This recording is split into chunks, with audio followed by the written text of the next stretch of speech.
ESP Média. L'homme noir. L'homme noir, c'est tout l'homme noir.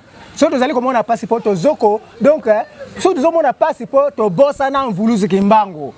L'homme noir, Zonga. Zonga et Sika to Bossana là en Voulouse Kimbango.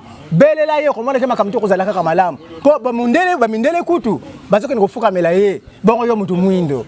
L'homme noir. ESP Média. Oyo ayebani monde entier koleka kutu ba prophète mususu obino boyebi. O asala makambu koleka ba prophète belé. Donc azali le paraclet hein Simon Kimbango, c'est lui le paraclet spirituel. ESP Média. Boto ebake ndeto zali bo awa na Congo mobimba na Afrique mo pe na monde entier. Simon Kimbango azali le paraclet. Donc azali superlatif absolu na ba prophète nyonso. Sur le azali superlatif absolu na ba prophète nyonso. Prophète moko te alekiye na nyonso. ESP Média. Toko lobi nzambe osilicité. Bo banzambe bazali mingi. Mais nzambe mpungu, mais kali mpungu.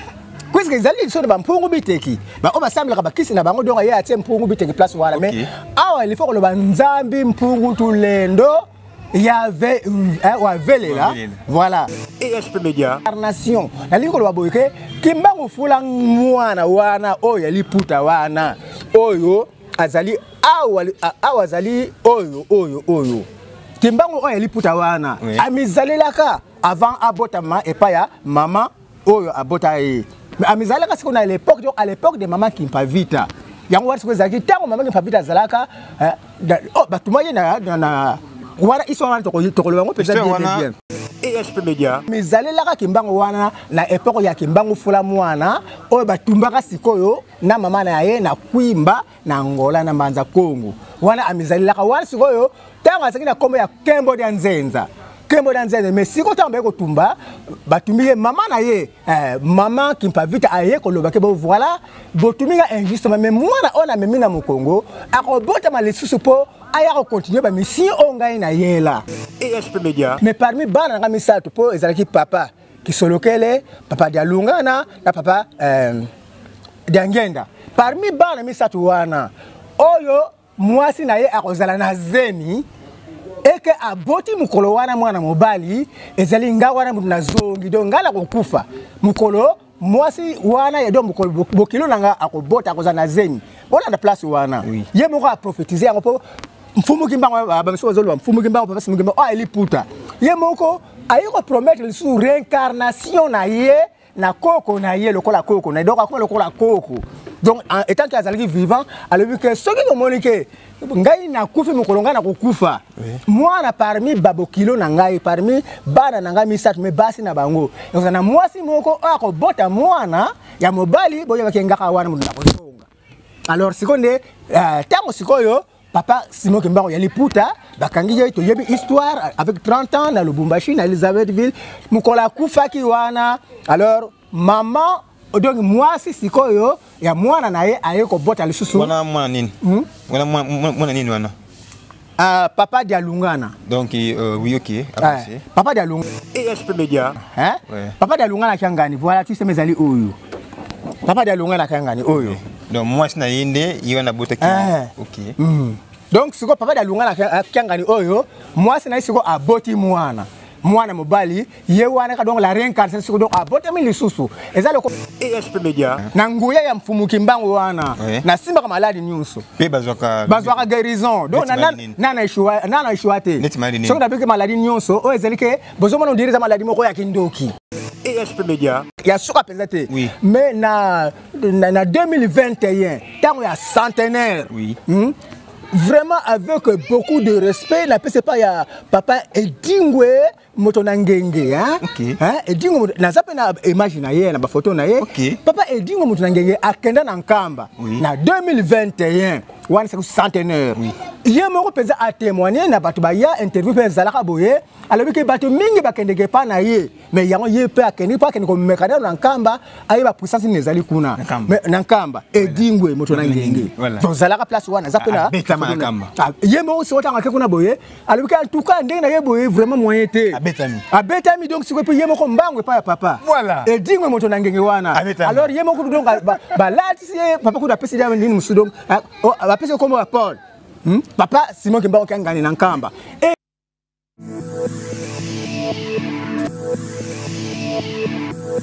EHP Média, la chaîne qui vous édifie 100% chrétien. Bonjour, bonsoir, na abonné sur EHP Média. Na yebe ke mingi bo kamwa o so nani lo ngasika uti wapi na mwana maman. Mwana maman pe moko ya ba travailler na quatre chaînes na biso EHP Média Télévision, votre chaîne chrétienne, tout ça toujours wana pour na ko servir bino. Alors que servir bino eza devoir na biso ni a na kata EHP Média. Donc tout ça wana biso a le kuta il kakate pembe na pembe. Alors EHP Média to signaler bien encore que tous les bongo na kati ya Congo central na kati ya Kisantu. Donc yo oza musika la mboka musika ba numéro na biso eza affiché ce que lekela na Kisantu ebi ile au monde na Kisantu oyebi ki ekosenga yo peut-être to comment to filmer ba numéro ya chaîne eza affiché na ya bar ya écran na biso contacter biso donc toza pendant 3 jours. Donc EHP Média na kati Kisantu pendant 3 jours. Donc to kota to découvrir ba mambo belé. Donc je crois que c'est le premier élément na kati ya EHP Média, il y a découvert na kati ya différentes villes tout na différents mboka ndenge toye na kati ya Kisantu boy. Alors on a profité bon pour ça ba merci belé na nzambe tata o atambolanga depuis na kino a na mboka Kisantu ceux qui étaient mais to comité. Alors on a profité bon pour ça ba mbote belé na la patronne na maman sociale monté ma papa Osé Amani ba mbote belé donc profité pour ça ba mbote bon na sima caméra ezali bon moi na popé mukolo. Donc le ciel m'a pas tapé mon pandi na ils la bon maman nani tant comboté la boy babetanga ya voilà na profité bon ko annoncer na bino ki les allez yenga ya quitter la Elimo Santu. Donc quitter la ya quitter papa bon ouais donc ils a quitté la Elimo Santu do yenga lelo ya on moni to totally to kiti a on a qui Santu tout ça moko ya parmi bino beaucoup découvrir ndenge toujours kinela. Donc c'est un bon papa le ciel na pata pembe sur la même walanga afungolanga plateau pour na kota papa ngai ngapela ebiete biso te ebiete donc to découvrir awa yemo a se présenter peut-être kende na makamso to zanango awa. Bonjour papa. Ah bonjour Mbutamuntu. Mbutamuntu électionné. Bon Mbutamuntu Monique soko le Mbutamuntu. Donc ezali na mudmo na connaissance makasi hein. Donc na physiquité. Non na spiritualité. Spiritualité voilà. Voilà. Merci beaucoup, papa. Bon, business auto ça surpris au goyam mayo awa pour kuyamba na miso les besoins na Kisantu awa peut côté na yo. Alors tu es beauté aux anani au mec un peu ko se présenter na bandeko yo bazo tala aussi ko. Ah, bonjour, bonsoir, bon appétit, bon après-midi, ça dépend hein, il y a un réseau dans la biso. Il y en a qui fait bonne nuit, good night, good morning, good evening, ça dépend hein, et c'est comme ça yoka. Naliko se présenter nga nazali comme nazali papa Simon Lunkulu Kilongo Mawete kwa ni makondia ya Wester Kiboba Gimfunzi Ekimbangu. Voilà. Ekimbangu Simon Mawete Simon Lunkulu ou bien je peux dire na ko loba Simon Lunkulu non wane soki na kodi pisa nkata profondeur ya ko démontrer comment ya Simoni ne balba Simoni Kimbangu Simon Lunkulu oyo et comment Simon. OK. Donc tu ko vraiment ko négliger comment ya ngote po ezali Simoni. Bon, on a un dictionnaire, un dictionnaire la rousse, hein. Oui. On va douter. Comment placer malembe. Voilà. Tout ça on a présentation non. Voilà. Simon Lunkulu Kilongo Maweti Kwane Makundia Kiboba Kimvunzi ya Wester. Voilà, ezali comme moko ezali purement significatif hein. OK. Soko le Kiboba Kimvunzi Maweti Kwane Makundia ya Wester. Wane sikoni na tini na Mkongo nyonso amekana ko développer kombo yango Kiboba Kimvunzi Maweti Kwane Makundia. Ba numéro est affiché. Ba numéro est au commun biso. Voilà, ezali bongo. Voilà papa to koka moi to yebu to moni ba photo ba Simon Kimbangu ozali agent pas Simon Kimbangu to ndenge ni to meka ko. Ah voilà, tout justement be ko mona ngai boye nazali chercheur kimbangiste. Très soumis aux ordres la trilogie et la triologie kimbangisme, le kimbangisme. Nous allons na bolingo mibeko misala. Alors ngani na zali chercheur kimbangiste. Oyo na yebi makambo ya papa Simon Kimbangu. Oyo azali mokonzi pe azali mobateli oyo bozomona lokola eloko moko pamba mais Simoni Kimbangu wana oyo ayebani monde entier koleka kutu ba prophète mususu obino boyebi o asala makambu koleka ba prophète belé donc azali le paraclet hein Simon Kimbangu c'est lui le paraclet spirituel Papa, tu connais pas à l'équipe prophète plus au bino boyebi. Voilà. C'est prophète ni. Oh, comme on a aussi penza penza te. Ah, mais ça na HP Média tu beta la pembe. Donc pembe ça qui est vérité na vérité. Voilà, bien mo la polémique. Ngai ne sikoyo na zokodo na kangamika na kombo ya Simon Kimbangu, oyo azali le paraclet spirituel. Si on a lui paraclet, c'est la montre que azali superlatif absolu. Na bango nyo surtout o aleki ya zate. À part kaka yemo tata mvangi mpungutu lendo, omoni soko lui nzambi mpungutu lendo, c'est lui le créateur du ciel et de la terre. Mais à part tata mvangi wana, à part le Dieu le créateur, donc nous avons à côté de Dieu le créateur Simon Kimbangu, c'est lui l'envoyé spécial directement en donc à Wuti Likolo. Na canal moko, mais c'est que les photos va bien que en boye. Voilà, tant que la question, mais pour toi, na Congo mobimba, na Afrique, mais dans le monde entier, Simon Kimbangu a le paraclet, donc a le superlatif absolu, na ba prophète nyonso. Sur le cas superlatif absolu, na ba prophète nyonso, prophète mon côté aleki na nyonso. Il est omniprésent, omniscient et omnipotent. Voilà. Pour na ba kimbangiste oyo, bazoka papa Simon Kimbangu comme Dieu. Voilà, ils ont tellement purement raison. Il y a que bon voilà. Oui. Ah, tu es bien. Il m'a dit bien que Azali envoyé spécial. Le Azab prophète moko. Au bien déjà qui prophète. Voilà. Comment on communique un peu que ça prophète na le Dieu le créateur. Voilà, na le bien les paraclets spirituels. Alors, ce qu'on appelle les paraclets spirituels, pour les envoyer pour le Dieu tout-puissant, à Tinda, envoyer partout de là. Mais il y a les paraclets spirituels, il y a les superlatifs absolus. Donc, il y a donc les lignes comme ça que mon côté à l'équipe Simon Kimbangu. Donc, il faut aller voir Kimbangu. Donc, il y a les superlatifs absolus. Donc, c'est quelqu'un qui a existé même avant. Donc avant tout, Allah pour soi na lati encore boye pour tout le monde a que azali mutu mais asa penza mutu. Oui. Qui est Kimbangu? Kimbangu. Oui. Il est le superlatif absolu. Le paraclet. Alors sur le paraclet, il molimo santo azali kuna na kati. Na tuni papa, est-ce que na bonzame pe eza comme royal? Oh, est-ce que papa qui atikeli moi? Ah voilà, wande sikoyo omoni likamamo vraiment zali makasi mingi pona ko expliquer. Bon, c'est bon. Merci beaucoup na ban les connus sur EHP Media, on a moni bongo mon papa spirituel, le Yesu qui n'a pas fait mot en tout cas na kitaka.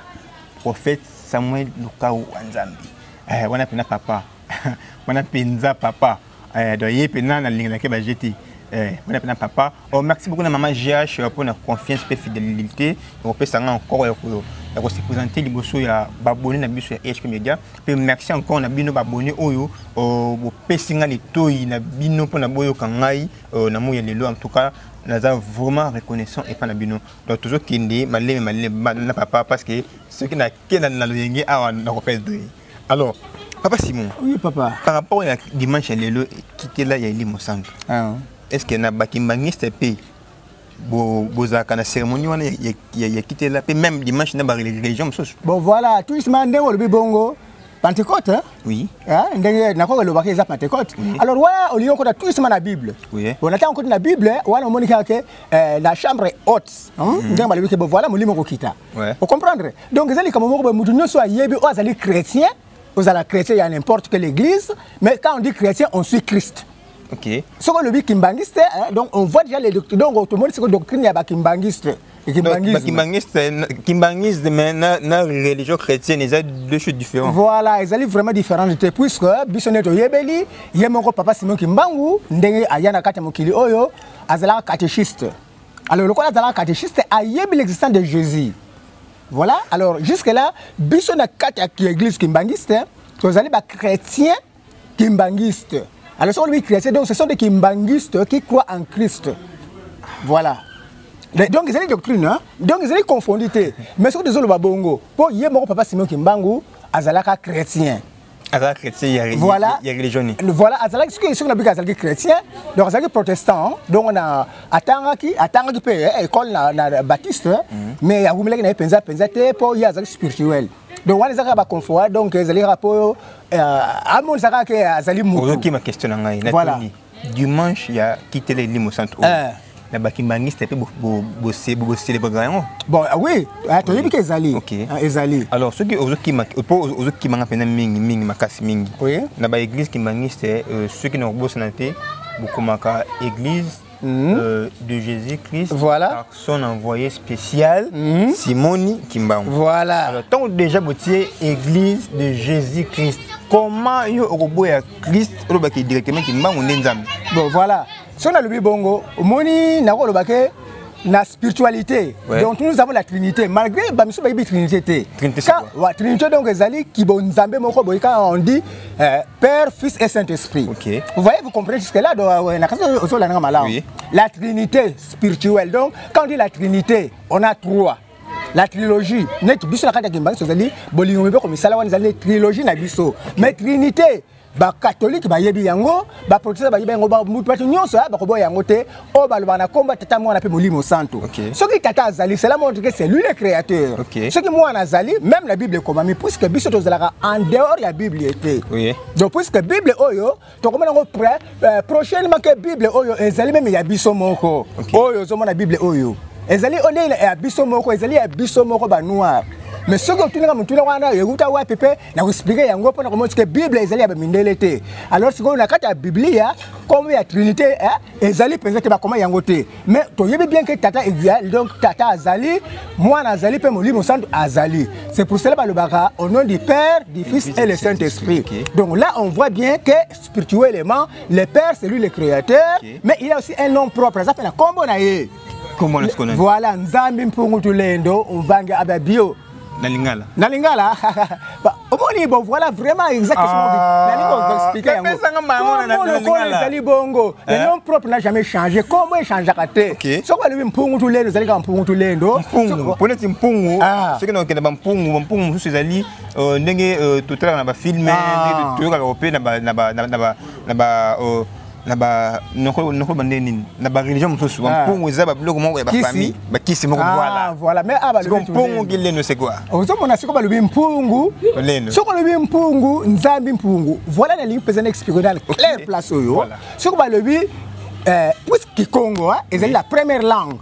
Oh, mais quoi tu as pensé puisque c'est la première langue parlée donc on va dire que bouja et bandeli et c'est là que Congo alors que Congo ne m'a sur la langue nyonso surtout mais na ko na kunate na yango wali siko na li ko expliquer mpungu elingo loba nini alors ce que ba lobi boye nzambi mpungu alors nzambi mpungu il faut qu'on déterminer pour ce que lobi nzambi ba nzambi biteke bazali nzambi mutu ngana zali na nina donc na vie et le kola nzambe na ngala na zuka mo eloko moko bona lobi nzambi.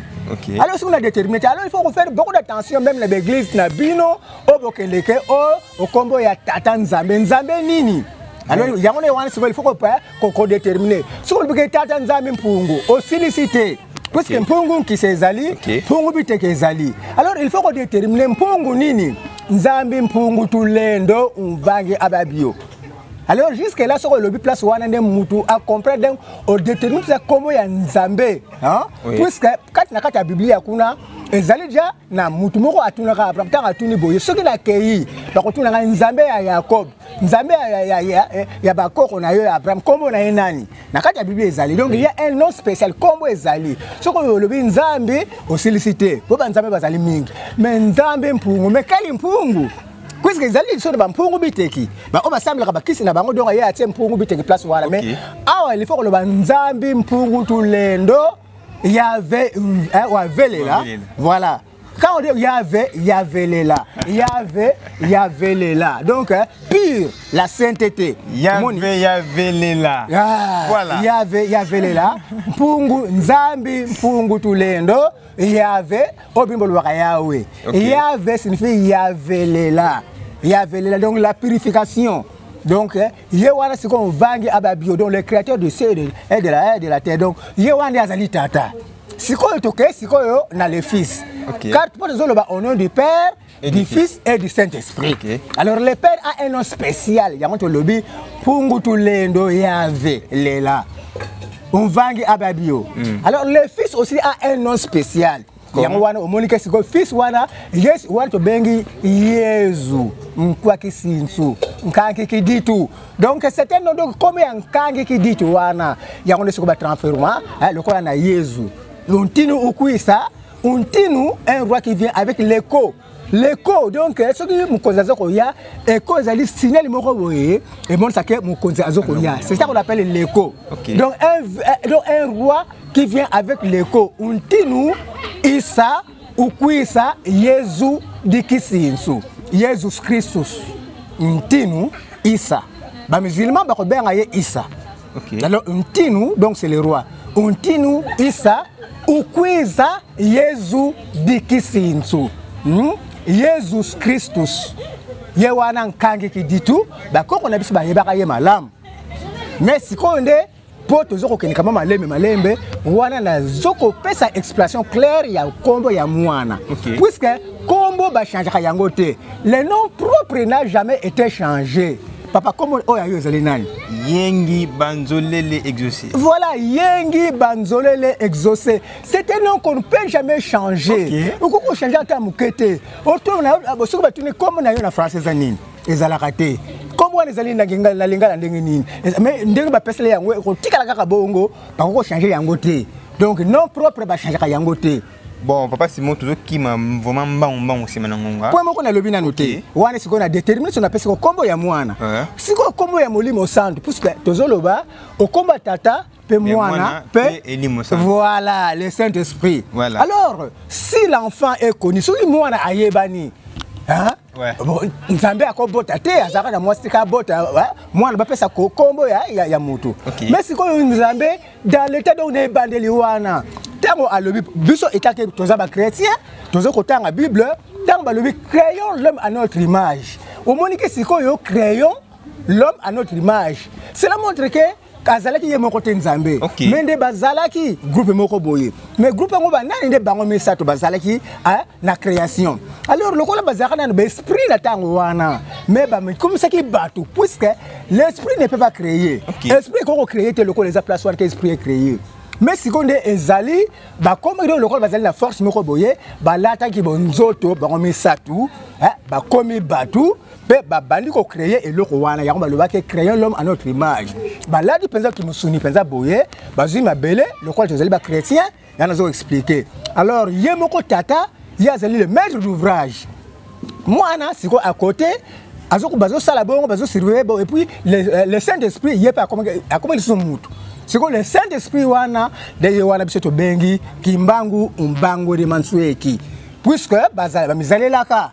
Donc la force est là que vous appelez la force puisque ce qu'on dit Saint-Esprit toujours la présence il y a Saint-Esprit là na bien ici ka confusion peut-être les makasi voilà quand ce qu'on dit Saint-Esprit azali ndeketa puisque Yesu a le but qu'on a que bon voilà nakotika bino ben étiqueté wana ezali na Jean 14 ce qu'on dit kuna otangi penza que mais botika ngai na kende soki na keite molimo santu akoyate mais soki na kei na kosengla bino et pas ya tata na kolobe pas ya tata et pas papa ko akotinga lilu musungi oyo nyoso boko yokela pasi bokomoni la pasi boko sengo pa na ye pe akopesa bino yango au moins les consolateurs donc kimbango c'est lui le consolateur promis par Jésus-Christ voilà yango wana sona le bon voilà oseka te olinga te logique ngo ezali bongo alors si on est aux hommes là que kolo Yesu oui il faut qu'on se rappelle bongo voilà quand on se rappelle na moni que ngoya ya molimo santo ezosekisa yo ezo sekisa ye hein ezali ngoya ya molimo santo ezali molimo santo te ngoya ya molimo santo bon donc qui m'a vraiment aussi malangonga na katije ngalelo na zo ya yo sa débattre les salles débattent na yeko boye le côté alors ba numéro est affiché yo au moni que papa a le mabe comment peut comment la bicho ba question oyo to poser alors bon ngai bena na bona makamba papa continue oui alors ce qu'on a le bongo hein donc sur le Saint-Esprit et la force du Saint-Esprit différence c'est ça ma casse pensa koleka sur le la puissance du Saint-Esprit la force du Saint-Esprit hein alors donc Saint-Esprit azali ndekete mais na temps il y a baptême ya Jésus molimo donc esprit wana ekitaki sous forme ya colombe donc l'esprit de Saint-Esprit donc l'esprit là donc Saint-Esprit a mizalé la qui te na tango yezo azalaka mais puissance na yezalaki alors molimo santu azalaka na likolo le tango wana puisque bango le tango bazalaka basali muto sil bazongi na trône na bango alors na ngonga boye tango siko yeso aye aladi siko ke musuni akomi pe mutu azokolia pe na mutu. Alors na tango wana mingi bandimaki penza te ya mbalo lisusu na promesse ya Jésus Christ tango lobi ke botika ngai na kende soki na kei na konsenga epa ya tata atinda libino musungi. Alors yango monike tango ya kei boye e komaki sikoyo molimo santu siko akiti akoti siko na enveloppe moko boye o ba bengi kimbangu. Voilà. J'espère que tu comprends so comprendre comment la biso penza na baisse banimanga na biso affiché wana toujours qui m'a mamba aussi manangonga le monde Elvis c'est pour ma pata pembe alors ça nga déjà c'est ngonga. Alors na hebité qui est le vrai kimbangu pour na mon lelo na ba photo botil biso tata botil sur muso sur la veste muso sur la voile. Alors par rapport ya wana on me un peu expliquer biso na le mbango to me capable pour comprendre pour avant dernière question. Ah voilà. Qui est le vrai kimbangu? Le veste ou Nzambala? Ah voilà. Mutuna oyo, c'est une question qui semble être difficile mais elle est moins difficile par rapport à ma question news. Voilà. Pourquoi tu n'as mutuna musu peut-être na ko kangama. Mais na mutuna oyo c'est vraiment très facile. Vous comprenez? On dit que le Saint-Esprit hein, dentro zalibo la réincarnation. Voilà. Encore tout ça pendant pour okutanga boye na komi awa spécial 12 octobre. Anniversaire du Saint-Esprit, fête universelle. Voilà. Voilà. 12 spécial 12 octobre, anniversaire du Saint-Esprit, fête universelle. Et l'inkoloba boye, Papa Simon Kimbangu, oh yali putawana. Oui. Donc, c'est ça réincarnation. Quand on dit, ce n'est pas l'incarnation, mais la réincarnation. Pas l'incarnation, mais la réincarnation. La linkoloba boye ke Kimbangu fula mwana wana oyo yali puta wana oyo azali awazali oyo Kimbangu oyo yali puta wana amizalelaka avant abotama epaya mama oyo abota ye amizalelaka siko na à l'époque de maman Kimpavita yango wari siko zaki tango maman Kimpavita zalaka batumaye na voilà ils sont là tokolo bango peut-être bien tozongi lango nga ke shizaka ka voilà yango siko na lingolo pesa siko elo nini o esala et ça passe elo on a voilà et que na veste voilà siko na yango na lingolo va expliquer siko na la réincarnation donc ce qu'on dit la réincarnation c'est la mode que incarnation ezali donc l'incarnation incarnée donc amizali la Kimbangu wana na époque ya Kimbangu fula mwana o batumbaka sikoyo na mama na ye na kwimba na Angola na Manza Kongo wana amizali la wana sikoyo tanga sakina kombo ya Kembo de Nzenza mais siko tamba ko tumba batumie mama na ye maman Kimpavita aye ko loba ke bo voilà botuminga injustement mais mwana ona memi na Mukongo akobota malisusu po aya ko continuer ba mission ongai na yela yango wana monike sikoyo tango ngonge koki Papa Simon Kimbangu oyo azalaki promis na mama Kimpavita na ba siècle le kawana na époque wana Papa Simon Kimbangu aye ko botama apote maki ndenge nini wana histoire to ko yebsa ngo bien après possible de kimana no ba ba biso ba comprendre que Papa Simon Kimbangu oyo veste touro yende mwana o batumbaka na mama Kimpavita bon voilà o veste touro na lingo lo babuiko oyo batumbaka na mama Kimpavita abotami na liputa bon sikoyo oyo na 1911 oyo sikoyo ya liputa oyo ya liputa wana oyo ya liputa ye wana batumaki na mama Kimpavita bon wana sikoyo avant bottom donc oyo ya liputa wana avant tango azalaki bébé azalaki na kombo ya Kembo de Nzenza ye batumbaki sikoyo na mama Kimpavita alors mama Kimpavita ye kopesa promesse ke akoya lisusu po asilisa mission onga na yeli tango sikoyo ya ye abotam sikoyo na donc abotam sikoyo na 1887 avec au botam le 12 septembre 1887 à Botami. Mais si qu'on y a le quoi la molimo santo et koufakate. Oui. Et koufakate c'est toujours éternel. Et koufakate tant que qu'on en 1911 a prophétisé si quoi le soit voilà mukolongai on a kokufa. Mukolongai na kokufa. Donc parmi bala na misatu. Po azaki na bana misatu ya mibali.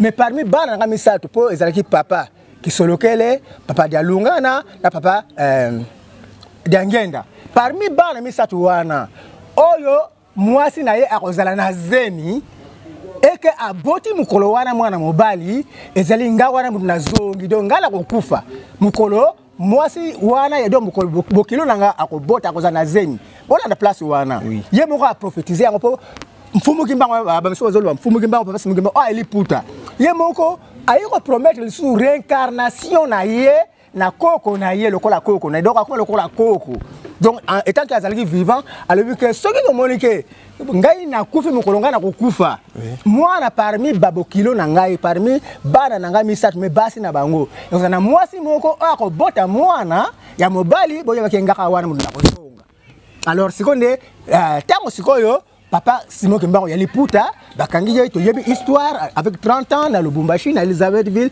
mukola kufaki wana alors maman donc mwasi sikoyo ya mwana na ye ayeko bota lisusu wana mwana nini wana mwana nini wana papa dia Lungana donc oui OK papa dia Lungana hein papa dia Lungana kiangani voilà tu sais mes ali oyo papa dia Lungana kiangani oyo donc mwasi na yende yona bota ki OK donc siko papa dia Lungana kiangani oyo mwasi na siko aboti mwana mobali ye wana ka donc la réincarnation siko donc aboti mi lisusu eza lokola esalamaki lokola eloko molo to bakala vase communiquer lokola chute libre moko boye kuna abota kuna akufi na Lubumbashi kuna akufi vendredi na 15h akufi kuna na Lubumbashi vendredi na 15h abota mi na kamba ye wana siko papa Simon Kimbango kiangani oyo soka lati veste ezana okaka elamba voilà veste ezana okaka elamba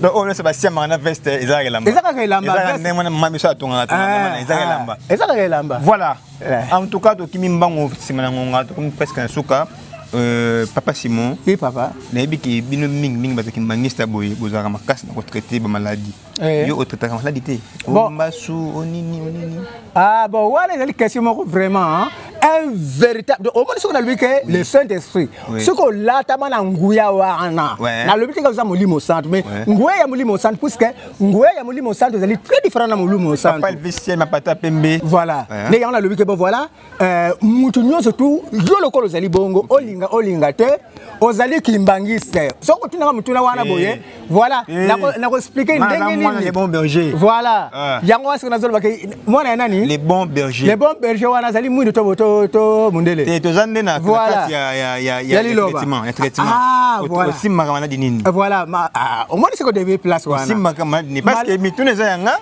ya noza yayo voilà aussi makamana nini maladi nyonso tunga na simbaka o ezali ke siko ezali na nguya ya mfumu Kimbango wana na simbaka maladi nyonso pe bazwaka guérison donc nana ishwa te soko na bike maladi nyonso o ezali ke bozomona ondiriza maladi moko ya kindoki lokola ba mbasu wana o soko na koloba ezali kobota soki kobota no ezali penza ke ezali ka blocage ya bongo na sambeli na bengi mfumu Kimbango wana okobika bongo mpona bandeko baza na mboka musika peut-être aza na vraiment ya mabota soka bengi yo bosandenge soka za mboka musika boye na tango penza donc na yepsika ka ndeko nyonso azali na mboka musika azala na Angleterre azala soki wapi mais na tango Amerika azali sika na passe avele na nano donc avec force donc na luka ganga te ko ganga te mais conscience na ye ami pesa penza pa mfumu Kimbangu abenga molimo wana papa Simon Kimbangu esika azali abondela asengi penza molimo santu ye wana tata Simon Kimbangu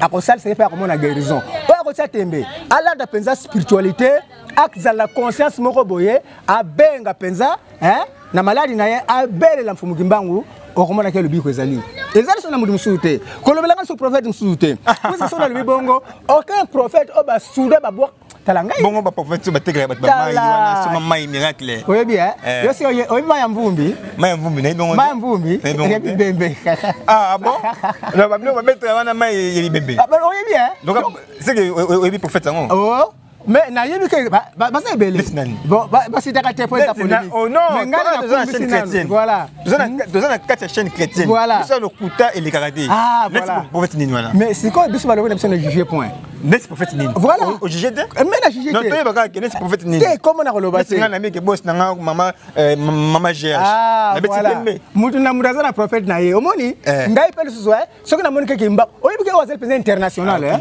na kimite mais ba mai oyo mutu akoko manenganga oye bien ne dozali boye ebele bazo boma na sima ya mvuluzi kimbangu oh voilà ngai nazali boye mais abatami nino ngazana eloko na ye moko boye azuka ma bible c'est likolo azuka mona eloko na ye moko boye azo lwaka kimbangu alors bongo pona à propos ba toujours na sango ke bato bazo kufa na kata kamba na kata kamba ni kema ya kamba pe bato biki bakumbeli ngai ba bima ya kamba edeba maya kamba ebikisa société par rapport ya ndenge zaka liboso que nini izo likawana balobe boye ezali na mutu moko aloba c'est la foi sauve l'homme les œuvres sont inutiles ezali na mutu moko boye aloba boke c'est la foi sauve l'homme na tango zala na kondima na yo okomona vraiment que oui omoni penza que lisunga ezali mais omoni ba ozomona bongo mingi ba komi sikuna likambo kokende ko binaka na nkamba ko bina nini akesi ko dongi na kindoki na ye akela ko sala bon mingi mais na koloba ba kombote ba komona koloba penza te bon voilà na loba na penza logique moko bodongi eloko moko penza na koloba penza ya suka penza te mais na 2021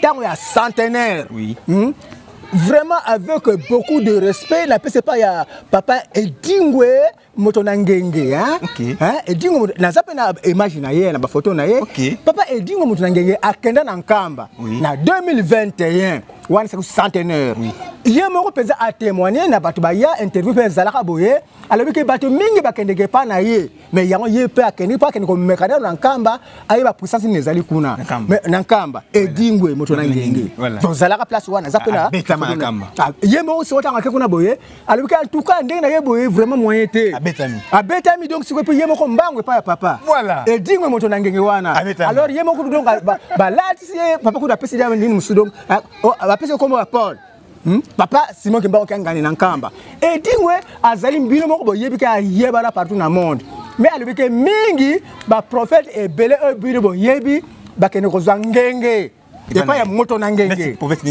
bon voilà na Kinshasa bazali partout ezali yango alobike bon voilà ba o wana bayebi oyo wana bazali besoin le col international comme on a relevé ba comme voilà vraiment tinani voilà omanguto otangi moto na ngenge na tangi puisque moto na ngenge penza ke na uzali pa moto na ngenge wana soki na tangi moto na ngenge ko Edingwe moto na ngenge poto anga kei kuna boy alibike en tout cas tani ko sokola na sokola boy mena bangi ndata musuna koko na ko tiola na mai wana par rapport bato bazo kufa na kamba Edingwe ba nini ko na komika voilà na ye na yebi na famille moko ki maman na bango akendaki kamba fait des crises akufi na yebite nini zo lekana voilà na ko banano que la mort est inévitable donc les wa bakoko bon voilà ils place yo bato zo bo moi comment moto kufa brusquement bongo donc maladie té lokoté pas question des amalam omoni liwa lokole ezali bongo ye moko na no papa Simon Kimbangu o yali puta wana avant abanda musala na ye akepa mfumu mvuti akako senga permission pour abanda musala na ye sikoyo fumbuti pa pesi yepe report lokita oko bana musala na yo sikoyo ye papa Simon Kimbangu atuni kaka mutuni yo tuni atuni mfumu mvuti chef médaille le bon olingi na sala nini pona contre na yo lokola yo ndimi musala tata nzambe ekota na kada contre na yo olingi nini wala papa mfumu Kimbangu ye moko atuni mfumu mvuti le chef médaille wana alibi yo ndimi ke makambi ya nzambe ekota na kati ya kizunga na yo oyo olingi sikona sala nini alors sikoyo ya le bon voilà fumvu da le bon ina lingi longolanga liwa olandi chef médaille ba poser mutuna wana oyo zotuna ngai après fumvuti alobike longolanga liwa na kati ya contre nga oyo liwa ezali sute sikoyo papa Simon Kimbangu atuni yo awa olingi olongola liwa olingi na place aliwa ba remplacer nini papa yo zali kutuna nga ba longola liwa olingi ba remplacer nini na liwa le quoi est salama pour Bible lobi kuna ke yemo tata nzambe apesa déjà donc na banalu ke timura donc ozali poussière pe kozonga na poussière sikoyo molokola dia yemo ko mokeli aloba yango ke ozali poussière ozonga na poussière papa yo sikoyo yebsanga nanu olingi sikoyo na place aliwa balongola liwa batsanini voilà très cher internet matondo mingi na ndenge bopesenga netoyi biso mo question sur awa balongola liwa batsanini mais na question nga na poser et balani penzati vu que tu la tulu zali kamangonga neto to tena no point ndam awa alors yo au mon émission édifier yo émission spéciale quelque chose ben numéro na biso ils affiché partir mon que comprendre bien papa tout en awa donc bien biso to zonga na papa pona comme un peu ko éclaircir yo nesika oyo comprendre le pas mot de la fin yo et cause nini pe mbote na bato yo. Bon, voilà, mot de la fin comme tel, Pour solliciter. Voilà. Mais peut-être, prémo, donc, bon, voilà. Donc, na ligne, na sepeli, na ba, de konyo so wazolanda biso ba yeba ke l'homme noir. L'homme noir, c'est tout l'homme noir. So vous allez comment on a passeport au Zoko. Donc, so nous on a passeport au Bossana en Voulouse Kimbango. L'homme noir, Zonga et sika to Bossana là en Voulouse Kimbango. Belle là yo comment on a kamto ko zalaka kamalam. Po ba mindele kutu. Bazo ko fuka melaye. Bon yo mutu muindo. L'homme noir, malheur. Bon, na pesina no mbote para bino nyonso ndenge ka to lobeli, na ko sepela mingi biso nyonso, to yeba pesa ke le véritable, bon? Le véritable, ce qu'on a bien le véritable, hein? Oh penza. Ba prophète baza mingi mais to tana no fumungi bango liboso, to yeba ni ne ko yasima. Merci. Mbote na bino nyonso. Pe na ko loba pour la baza na musika, donc je dis tout cela pour que vous compreniez dans de bonnes conditions. You must know that Kimbangu is the infinite God. You must know it. And I'm very happy to go to Kimbangu every time. You must know that Kimbangu is the infinite God, the Holy Spirit. He's there for everyone, for everybody. If you call him, if you ask every information you want to him, you will have a good answer. Thank you very much. Merci. Ah! Voilà. Merci beaucoup papa, merci Naningi on accepté biso to na otiki mamu na yo on est ko sala on dit to travail na yo. Merci benami pour na yango. Donc mato ndingi. Alors merci beaucoup na bino so obozala kawana pour na cause la chaîne na bino EHP Media, votre chaîne chrétienne na kawana toujours pour na ko édifier biso. Merci beaucoup na la patronne maman sociale, maman JH, ba motebele maman quand on a l'obaki musala toujours tout ça awa et bah on a kuna merci beaucoup na sima caméra qui bon Elvis de ma patrie pembe hier dans la carte qui conque le soyo ou tu vois puis ceux qui les na maison na te au te crédité au te charge te c'est qui ou qui sont tout merci beaucoup na batunion sur à travers union sur la carte EHP Media na moni la sœur presque Mbuzi na moni frère Bleuse na moni frère de deux Bambote Belé sans oublier maman la sagesse donc maman moko atona boania yepena soza likambo ding maman la sagesse pour vous appeler et na le lenge moko elongo bani merci beaucoup na préfina kenge Bambote Belé bisiko zeli et bon séjour na kasi ya ville merci beaucoup et à la prochaine ciao.